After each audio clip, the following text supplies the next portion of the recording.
네, 이 시간 저희가 하나님의 말씀을 함께 보도록 하겠습니다. 구약성경 창세기 1장 2절 한 절 말씀입니다.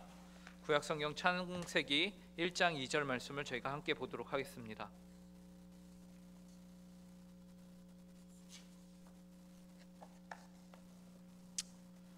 네, 이 시간 하나님의 말씀을 저희가 한 목소리로 함께 읽도록 하겠습니다. 함께 읽겠습니다. 시작. 땅이 혼돈하고 공허하며 흑암이 깊음 위에 있고 하나님의 영은 수면 위에 운행하시니라. 아멘. 네. 저희가 지금 사도신경을 함께 보고 있습니다. 하이델베르크 요리문답 가운데서 이제 사도신경 부분을 다루고 있는데요. 저희가 지난 시간까지 성부 하나님 그리고 성자 예수님에 대해서 이제 함께 봤고요. 오늘은 이제 성령 하나님에 대해서 저희가 함께 보게 됩니다. 성부 하나님에 대해서 이제 사도신경은 창조주 우리의 창조에 대해서 이제 알려주고 있었고요.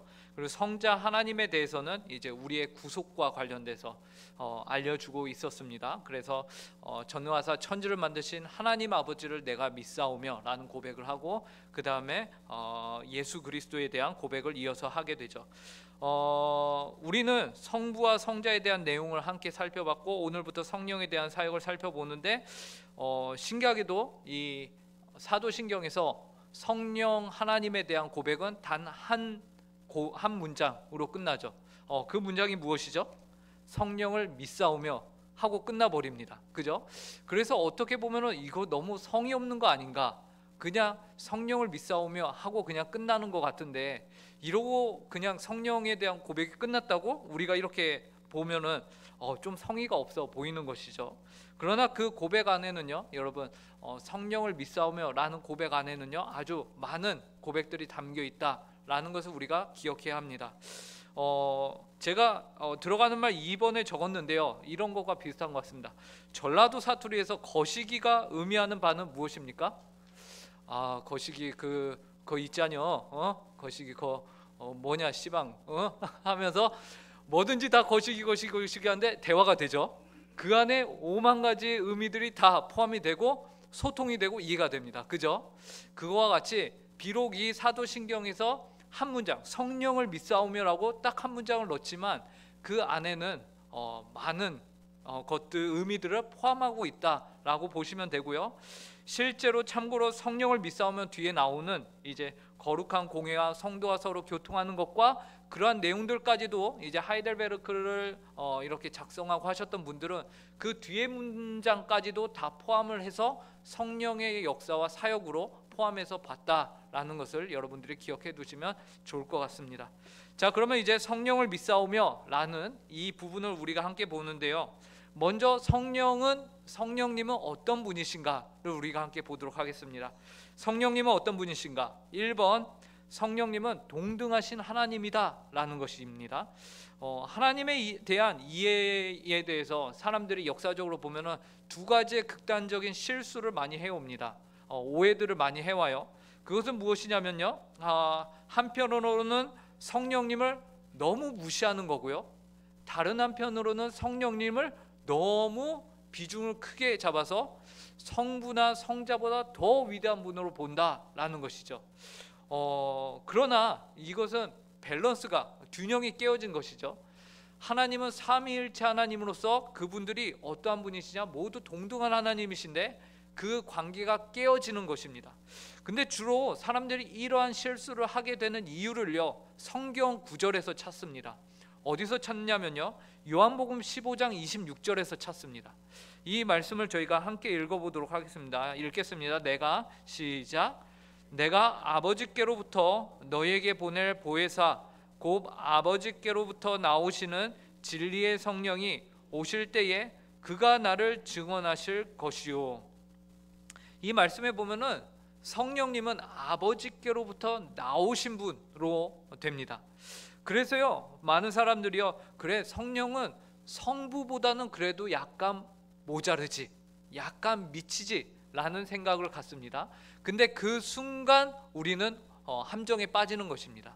성령님은 성부나 성자보다 치거나 더 낮은 위치에 계신 분이 아닙니다. 성령님을 무시하는 분들이 이런 행동도 취합니다. 성령님을 마치 힘이나 어떠한 에너지나 어떠한 능력으로 취급을 하는 거예요. 그래서 어떠한 집회 같은 데 가면은 한 목사님이 마이크를 잡고 바람 소리를 내죠. 후 합니다. 그러면서 성령 받아라 딱 해요. 그러면 신기하게 그 앞에 있던 몇몇이 쓰러지기 시작합니다. 여기서 고백하지만 저도 한때 그 쓰러지는 사람들 중에 한 명이었는데, 지금 와서 생각해 보니 내가 왜 쓰러졌을까 그런 생각도 듭니다. 그런데 그 분위기를 조성을 해 갑니다. 그래서 마치 성령이 자신이 손바닥을 내밀면은 이 손에서 성령이 나가는 것처럼, 이거는 성령 하나님을 자신이 조종하고 다스릴 수 있다라는 그런 행위인 것이죠. 그처럼 성령님을 굉장히 낮은 인격이신 하나님이 아니라 어떠한 힘이나 에너지나 능력 정도로 다스리고 본인의 이용하고 사용하는 그런 도구로 보는 것이죠. 이러한 부분으로 봐서는 절대 안 되고요. 또 반대로 성령님을 성부나 성자보다 더 높이 여기는 겁니다. 그래서 굉장히 위대한 분, 그래서 말씀이신 성자와 하나님의 말씀이 이렇게 명백하게 기록하고 있는 그 하나님의 사역에 대해서도 아니야, 그것보다 우리가 직접 체험하고 느끼고 경험하는 이 성령의 역사가 더 강하지 라면서 성경의 말씀을 기준이 아니라 본인의 영적인 체험과 경험을 더 우위에 두는 것. 오늘날에는 그래서 어떤 사람이 꿈을 꿨다, 근데 그 꿈의 내용이 이게 하나님이 말씀하신 꿈이야 라면서 성경에는 그렇게 말하고 있지 않은데 그것과 비교를 했을 때 성경을 내려놓고 자신의 꿈을 붙잡는다면 그것은 잘못된 행동인 것이죠. 그것은 성령을 마치 성부나 성자보다 더 높이 높이는 거예요. 근데 그렇게 되면은 성부와 성자와 성령의 관계가 깨어지게 되어버리는 거죠. 그렇기 때문에 우리는 늘 기준을 뭐로 잡아야 되냐? 하나님의 말씀으로 잡고 그 안에서 무엇 하나도 흔들리지 않고 삐져나오지 않도록 우리가 잘 이것을 지탱해야 된다라는 것입니다. 그래서 마치 성령이 성부나 성자와 따로 독단적으로 역사하는 그러한 신으로 보여져서는 안 된다라는 것이죠. 자, 이 모든 것이요 성령이 아버지께로부터 나오시니라는 것에서 시작해요. 그래서 현대에 나타나고 있는 매우 아이러니한 현상 중에 하나는요, 성령님을 그렇게 강조하는 교회에서 오히려 성령님을 가장 무시하고 있는 현실이 드러나고 있다라는 겁니다. 자, 그래서 우리가 성령 하나님은요 성부 하나님과 동일하게 언제나 이 역사 가운데서 항상 있어 오신 분이셨습니다. 그것을 우리가 어떻게 하냐? 창세기 1장 2절에서 다음과 같이 말씀하고 계세요. 2페이지 말씀 박스 안에 네모를 함께 읽어보도록 하겠습니다. 함께 읽겠습니다. 시작. 땅이 혼돈하고 공허하며 흑암이 깊음 위에 있고 하나님의 영은 수면 위에 운행하시니라. 여기 보면 창세에 하나님이 만물을 창조하시는 그때에 하나님의 영이 이미 그 가운데 있었고 수면 위를 운행하고 있었다라고 말하고 있죠. 이로써 우리는 창조 역사 가운데 누가 동참을 하셨느냐? 바로 성령 하나님이 동참을 하셨다라는 것을 우리가 보게 됨으로써 성부와 성자가 그 창조의 사역을 하실 때 성령도 함께 계셨구나라는 것을 우리가 보게 됩니다. 자, 그러면 성령에 대한 바른 이해를 위해서 우리가 함께 이 성령에 대한 바른 이해 이 부분을 함께 읽어보도록 하겠습니다. 강의한 2페이지 위에 박스 아래에 있습니다. 2번 성령에 대한 바른 이해. 성령님은 시작. 성령님은 성부, 성자와 동일한 본질을 가지신 참된 하나님으로서 그 존재와 영광과 능력에 있어서 성부와 성자와 동등하신 분이십니다. 그래서요 성자 하나님과 성부 하나님의 관계를 우리가 말할 때에 성부가 성자를 낳으셨고 성자는 성부로부터 낳으심을 받았다라고 하거든요. 그 관계를 가져요. 성자 예수님이 낳으심을 받았지만 성자 하나님은 한 번도 안 계신 적이 없으신, 성부와 항상 영원히 함께 계셨던 분입니다. 안 계셨던 때가 한 번도 없습니다. 그와 동일하게 성자가 성부로부터 나으심을 받았지만 항상 있었던 것과 같이 성령도 이렇게 나오셨지만 성부로부터 나오시고 또 동일하게 성자로부터 우리는 나왔다라고 고백하는데, 성부와 성자로부터 나왔지만 이분도 한 번도 안 계신 적이 없는, 성자와 동일하게 한 번도 안 계신 적이 없는 분이십니다. 예, 그렇게 우리는 그렇게 알고 있어야 됩니다. 이러한 사실을 가장 분명하게 알려주는, 그러니까 성령 하나님도 성부 하나님과 성자 하나님과 동일한 하나님이시구나라는 것을 알려주는 것이요, 사도행전 5장에 나옵니다. 사도행전 5장 3절과 4절을 보면요, 이 5장의 내용은 어떤 내용이냐면 아나니아와 삽비라 얘기를 다 아시죠. 부부가 있었습니다. 그 부부가 초대교회가 막 굉장히 부흥하고 있고 굉장히 왕성하게 활동하면서 많은 사람들이 은혜가 충만하여서 자신의 물건과 자신의 재산을 팔아 교회에 헌금하기도 하고 같이 쓰기도 했습니다. 근데 이 사람들이 사장 끝에서요,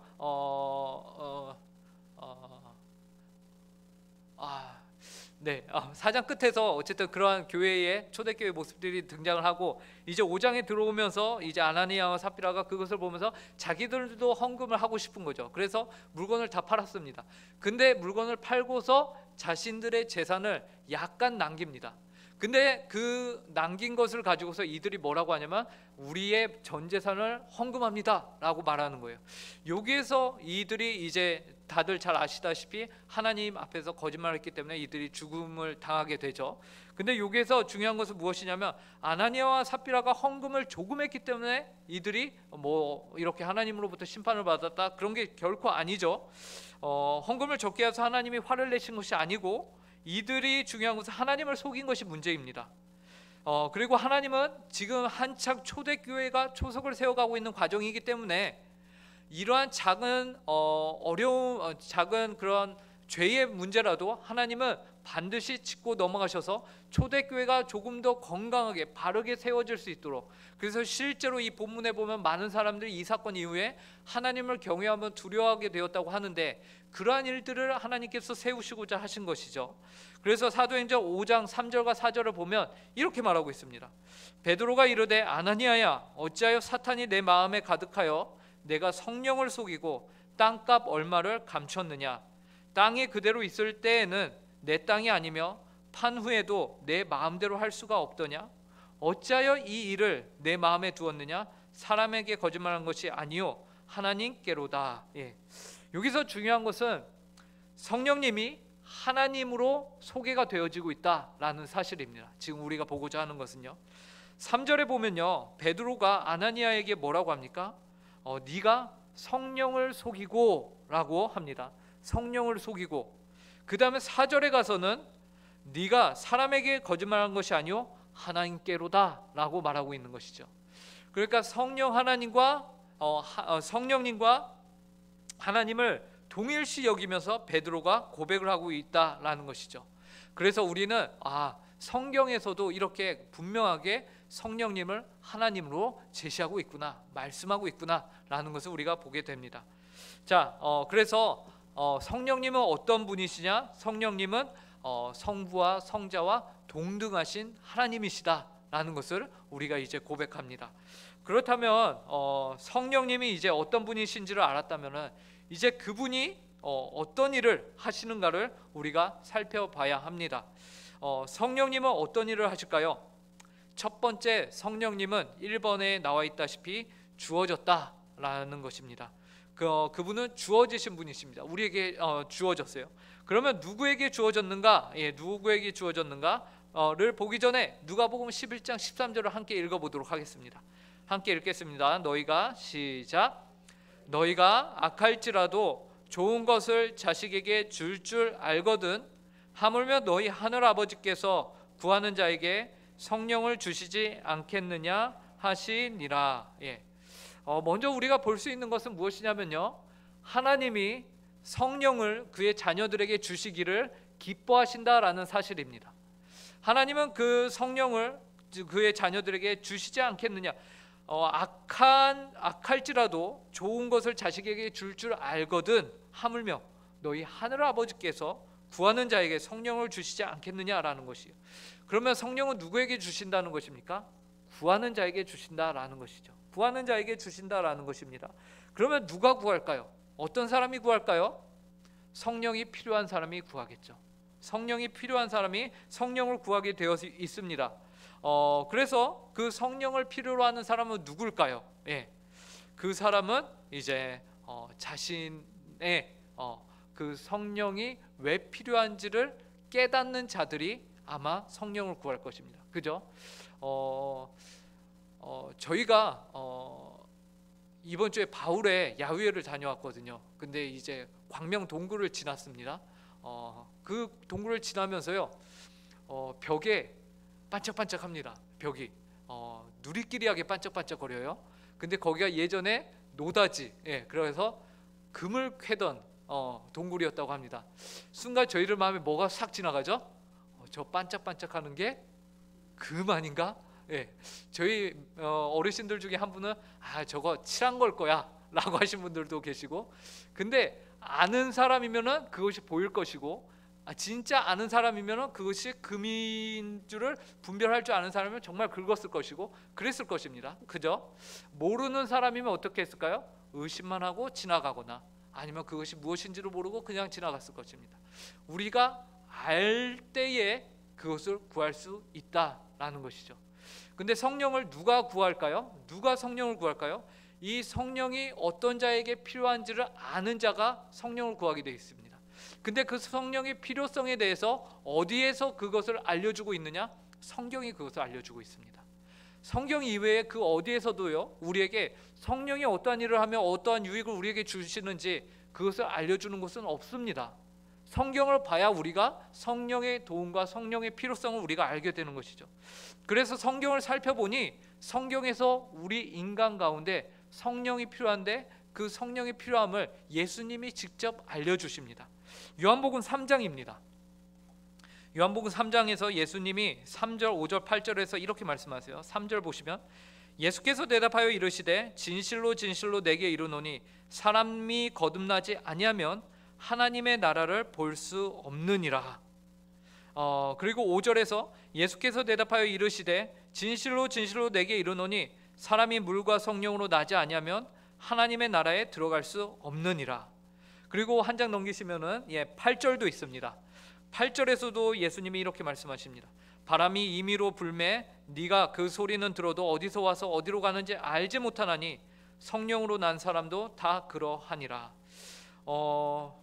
성령이 필요한 사람은요, 3절에 보니까요, 어떤 사람이 필요로 할까요? 우리가 살펴보니까 내게 이르노니 사람이 거듭나지 않으면 하나님의 나라를 볼 수 없느니라. 하나님의 나라를 보기 원하는 자는 무엇을 이렇게 원할까요? 거듭나기를 원할 것입니다. 그죠? 근데 그 거듭남이 어떻게 이루어지냐 보니까 5절에서 예수님이 대답하시되 진실로 진실로 내게 이르노니 사람이 물과 성령으로 나지 아니하면 하나님 나라에 들어갈 수 없느니라. 하나님 나라에 대한 소망을 갖고 있는 사람들은요, 반드시 거듭나기를 원하고, 거듭나기를 원하는 사람은요, 그 안에서 무엇을 발견하느냐? 거듭나려면 성령이 필요하구나 라는 것을 예수님이 제시해 주시는 이 글귀를 통해서 우리가 성령이 필요하구나 라는 것을 알게 되는 것이죠. 그래서 이것을 한마디로 말하면 중생입니다. 중생, 거듭남, 다시 태어남, 거듭나기를 원하는 자. 중생에 대한 뜻이 영적으로 다시 낳게 하시는 성령의 사역. 성령의 사역. 이 중생을 소원하고 마음 가운데 바라는 자들만이 누구를 구하느냐? 성령을 구한다라는 것이죠. 그런데 이 중생에는요, 전제 조건이 있습니다. 전제하는 바가 있어요. 그것이 무엇일까요? 거듭나지 않으면 하나님의 나라를 볼 수 없는데, 거듭남은 여러분 그 성경에 보시면요, 요한복음 3장에 보시면은 여기서 거듭나지 아니하며 거듭나다라는 것에 대해서요, 다른 말로 위에서 남이라고 또 해석이 되고 있습니다. 그래서 위에서 나는 것, 위로부터 태어나는 것을 의미하는 것이에요. 그래서 어떻게 보면은 중생에 대한 가르침은 결국 지금 현존하는 인간이요, 정상적인 상태가 아님을 인정해야 합니다. 중생을 먼저 우리가 생각하고 원하게 되는 그 이유는 지금 내 상태가 우리 인간의 현 상태가 정상이 아니다라는 것을 깨달았기 때문에 거듭나기를 원하는 것이에요. 멀쩡하고 내 상태가 멀쩡하고 부족함이 없고 결핍이 없고 필요성을 못 느끼는데 내가 거듭나기를 원하는 사람은 아무도 없을 거예요. 오히려 그런 사람들은 지금 이 상태를 유지하고 현상 유지하기를 원할 것입니다. 근데 현상 유지를 하지 않는 이유는, 내가 다시 태어나기를 원하는 이유는 무엇 때문입니까? 지금 결핍을 느끼기 때문입니다.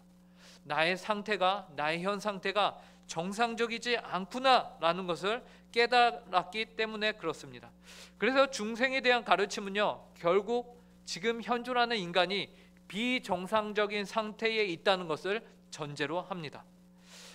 그래서요, 창세기 6장 5절에 보면요, 노아 시대에 하나님이 인류를 향해서 뭐라고 평가하시냐면요, 그 마음의 생각의 모든 계획이 항상 악할 뿐임을 보시고 라고 말씀하시거든요.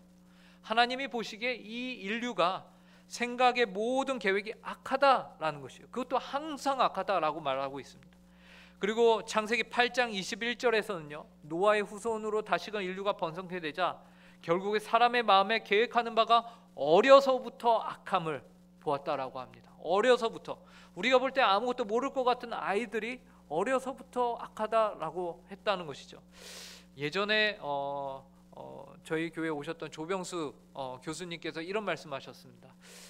아기들이 태어나면 너무나도 이쁘고 아름답고 소중한데 하나님의 시선에서는 어쩌면은 아기들이 태어나면 아유, 저놈의 죄인 하나가 또 태어났구나 라고 이렇게 생각하실 수도 있을 것이다 라고 하셨습니다. 사람의 마음에 계획하는 바가 어려서부터 악하다라는 것이 하나님의 인류를 향한 평가인 것이죠. 그런데 감사하고 놀라운 것은요, 인간의 죄가 이처럼 득실득실하는 이 세상 가운데서 하나님이 선하게 창조하신 이 세상을 오히려 오염시키고 이렇게 망가뜨리고 있는데, 하나님이 이 모든 것을 폐기하기로 결정하지 않으셨다라는 겁니다. 하나님이 이것을 다 갈아엎고 없애버리기로 하지 않으셨어요. 대신에 이러한 비정상적인 상태에서 사람들에게 필요한 것, 인간 존재를 전체를 새롭게 해주는 일을 하나님이 결정하셨습니다. 내가 이것을 없애버리지 않겠다. 그래서요, 하나님이 노아의 홍수를 한 번만 일으키신 다음에는 그 다음에도 인간이 어려서부터 생각하는 것이 악함을 보시면서 하나님이 무엇을 결정하십니까? 내가 다시는 물로 이들을 심판하지 않으리라. 오히려 하나님께서는 이 세상을 내가 앞으로 계속해서 예수 그리스도의 재림 때까지, 마지막 그 때까지는 내가 이 지구를 보존하리라. 그래서 그 증거로 하나님이 무지개를 허락하시죠. 그래서 하나님은 이 세상에 이 세상을 갈아엎고 폐기하는 것이 아니라 인간 존재의 전체를 새롭게 하는 일을 계획하시죠. 그래서 성령님의 새롭게 태어나게 하시는 이 중생의 사역을 하나님이 계획하셨다라는 것입니다. 자, 그렇게 되면은 이제 어떻게 그 일을 하시냐, 거듭남의 방식이 무엇이냐를 우리가 보게 됩니다.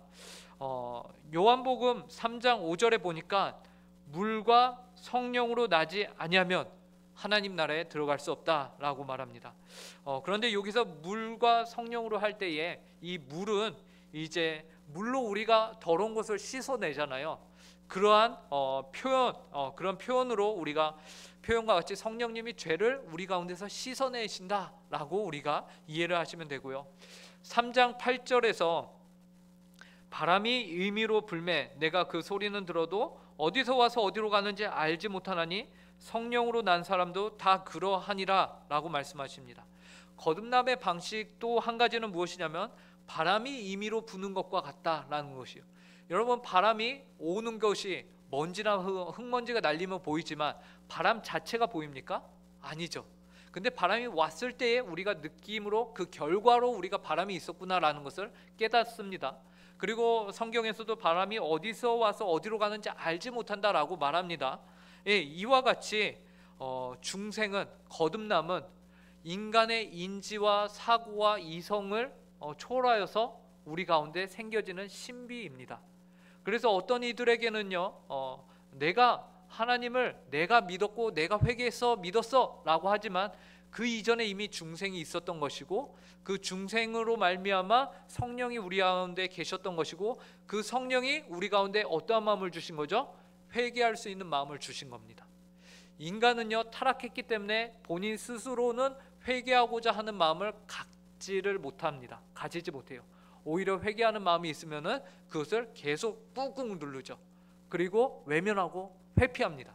그런데 그것에 그 마음이 있을 때에, 들었을 때에 내가 회개를 했다, 이것은 우리 안에서 나온 마음이 아니에요.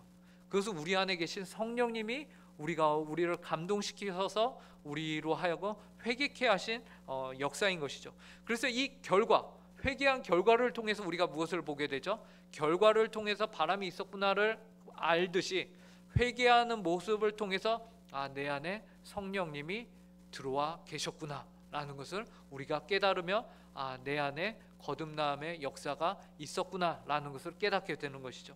그러면은 이제 우리가 무엇을 하죠? 우리가 세례를 받는 겁니다. 성도들 앞에서 우리가 나아가 그때 세례를 받는 거예요. 세례를 받음으로 구원을 받는 것이 아니라 우리가 구원받았음에 감사하여 고백으로 우리가 세례를 받는 것입니다. 이렇게 중생은 이러한 과정으로 이제 성령님을 통하여서 우리 가운데서 사역을 이루어 가십니다. 자, 그래서 성령님이 우리 가운데 이제 주어지신 이유, 구체적인 이유들을 우리가 하나씩 보도록 하겠습니다. 첫 번째는요, 그리스도의 모든 유익들에 우리로 하여금 참여케 하십니다. 성령님이 하시는 일 중에 가장 두드러지는 일이에요. 무엇입니까? 그리스도의 모든 유익들에 우리로 참여케 하십니다. 그 모든 유익들 중에 몇 가지만 뽑아보면요, 먼저 그리스도를 증거하십니다. 그리스도를 증거하세요. 요한복음 15장 26절을 함께 읽어보도록 하겠습니다. 시작. 내가 아버지께로부터 너희에게 보낼 보혜사 곧 아버지께로부터 나오시는 진리의 성령이 오실 때에 그가 나를 증언하실 것이요. 성령님은요, 우리에게 그 여러 가지 많은 지식들이 있겠지만 가장 우리에게 주시고자 하시는 지식은 바로 그리스도에 대한 지식입니다. 그리스도를 우리에게 알려주시기를 원하십니다. 그 이유는 바로 이 그리스도를 알려주시는 것이 성령님이 우리 가운데 오시는 가장 우선되는 목적이기 때문에 그렇습니다. 그리고 그리스도의 영광을 우리에게 나타내십니다. 그리스도의 영광을 나타내세요. 요한복음 16장 14절입니다. 함께 읽겠습니다. 시작. 그가 내 영광을 나타내리니 내 것을 가지고 너희에게 알리시겠음이라. 그리스도의 영광, 성령이 그러니까 나타내는 영광은요, 성령 자신의 영광이 아닙니다. 누구의 영광이요? 그리스도의 영광입니다. 그리고 그리스도의 영광은 누구로부터 온 영광입니까? 하나님, 성부 하나님으로부터 온 영광이죠. 그렇기 때문에 성부, 성자, 성령이 모두 한 영광을 가지고서 드러내고 발현하고 있다라는 것입니다. 그렇기 때문에 그 모든 것 가운데서 동등하신 분이세요. 자, 그리고 그리스도 세 번째는 그리스도가 말한 모든 것을 생각나게 하시고 모든 것을 가르치십니다. 요한복음 14장 26절도 함께 읽겠습니다. 시작. 보혜사 곧 아버지께서 내 이름으로 보내실 성령 그가 너희에게 모든 것을 가르치고 내가 너희에게 말한 모든 것을 생각나게 하리라. 여기도 보시면은 성령 하나님께서 가르치고 생각나게 하는 것, 그 모든 것이 누구의 것이라고 하시죠? 그리스도께서, 아버지께서 내 이름으로 보내실 성령께서는 그가 내가 너희에게 말한 모든 것을 생각나게, 성령님이 새로 만들어 갖고 짠 하고 알려주시는 것이 아니에요. 성령님이 알려주시는 것이 아닙니다. 무엇입니까? 예수 그리스도께서 우리에게 성경을 통하여서 그리고 그분의 가르침을 통해서 알려주셨던 것을 다시 생각나게끔 하시는 분이 성령님이세요.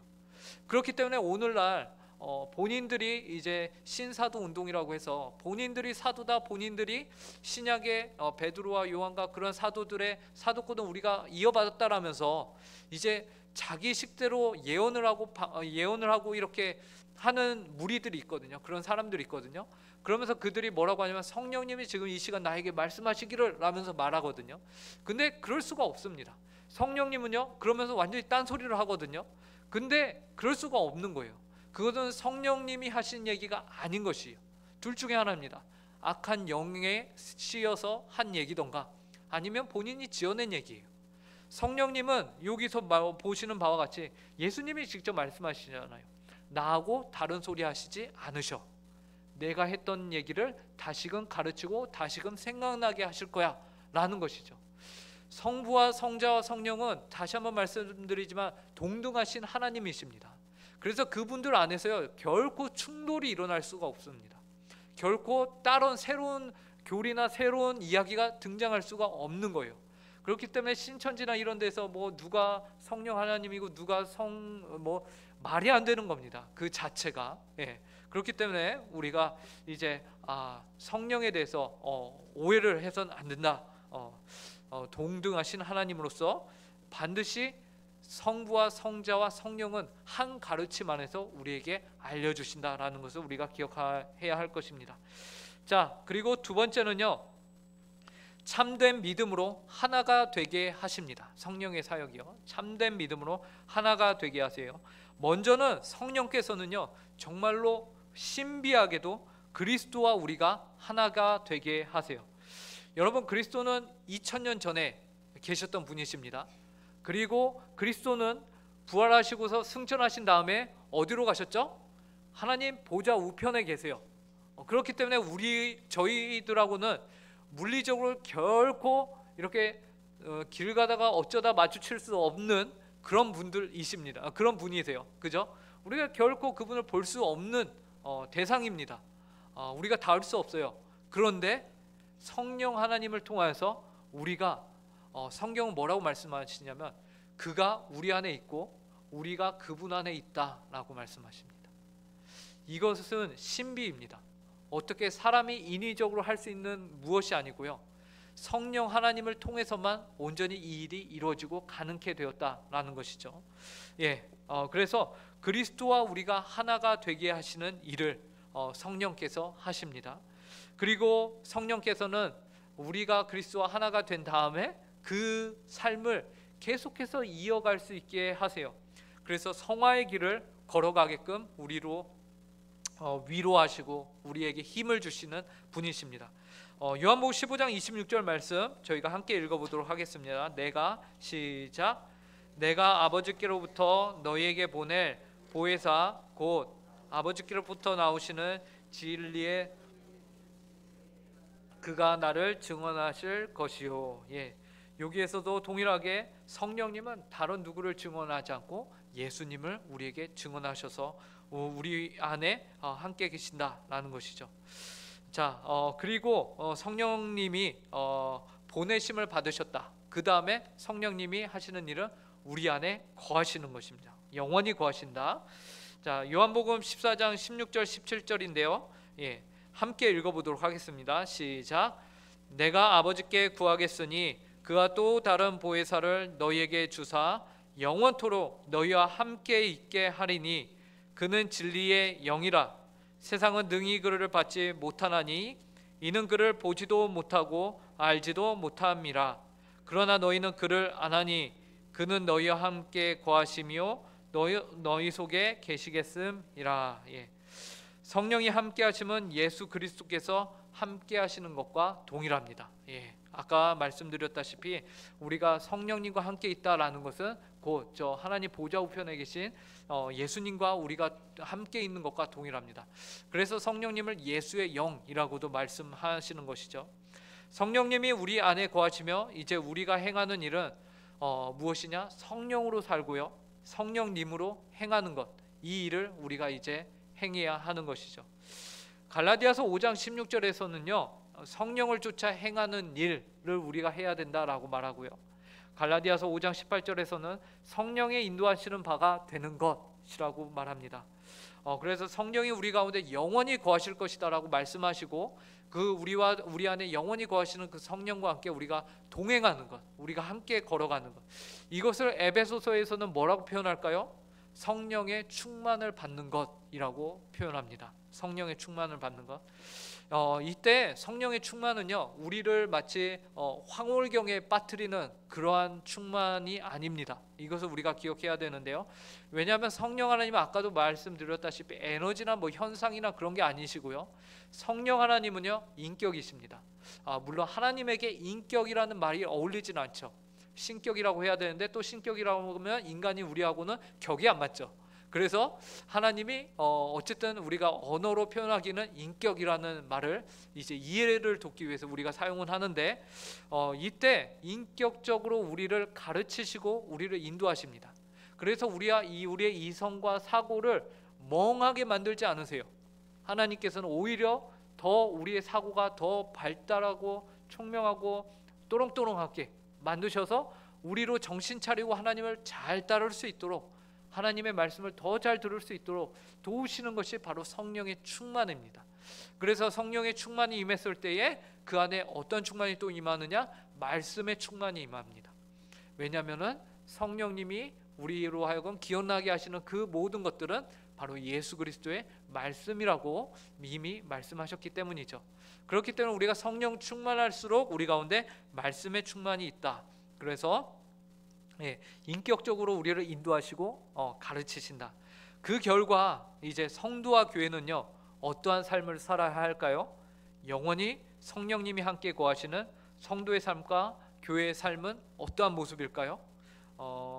저희가 4페이지 가운데 있는 반괄호 1번과 2번을 함께 읽어보도록 하겠습니다. 성령님의 힘으로 1번 함께 읽겠습니다. 시작. 성령님의 힘으로 온전하고 구비된 그리스도적인 품성이 드러나는 삶을 삽니다. 그래서요, 우리의 성품이 정말로 그리스도를 닮아가는 겁니다. 하루하루 사랑하고 희락, 기뻐하고 화평하고 오래 참고 자비하고 그리고 양선하고 충성하고 온유하고 절제하며 사는, 이것이 무엇이죠? 성령의 열매. 성령의 열매. 성령의 열매는 잘 아시다시피 9가지가 아니라 한 가지죠. 한 가지 과일을 딱 깨물었는데 이 9가지 맛이 다 나는 겁니다. 성령의 열매는 한 가지입니다. 그래서 우리가 이제 성도로 살아갈 때에 이 중에 나는 하나만 할 거야, 이럴 수 없는 거죠. 우리가 이 9가지 모든 것이 여러분의 그 삶 가운데 그대로 스며들고 그대로 향기를 내뿜으며 그대로 전해지는 겁니다. 성령의 충만을 받아서 우리가 이렇게 살아야 된다라는 것이죠. 자, 2번을 함께 읽겠습니다. 시작. 하나님 나라의 백성으로서 이 나라가 어떤 나라이며 어떻게 시작되었고 어떤 상황 가운데 있는지에 유의하며 그 나라와 의를 위해 살아나갑니다. 하나님의 나라의 백성이 나다라는 이제 의식을 가지고서 사시는 겁니다. 그래서 하나님의 나라가 어떤 나라인가? 요즘 저희 실버 교실 어르신들 하나님 나라에 대해서 열심히 배우셨거든요. 그래서 그 배운 대로 우리가 열심히 하나님 나라는 어떤 나라이며 또 어떻게 시작되었고 어떠한 상황 가운데 있는지, 나는 왜 여기에 있는지를 우리가 고민하면서 사셔야 하는 것이죠. 그래서 먼저 그의 나라와 그의 의를 위하여 살아나가야 한다라는 것입니다. 그런데요, 하나님께서는요, 이 일을 교회에게 맡기셨습니다. 교회에게 맡기셨어요.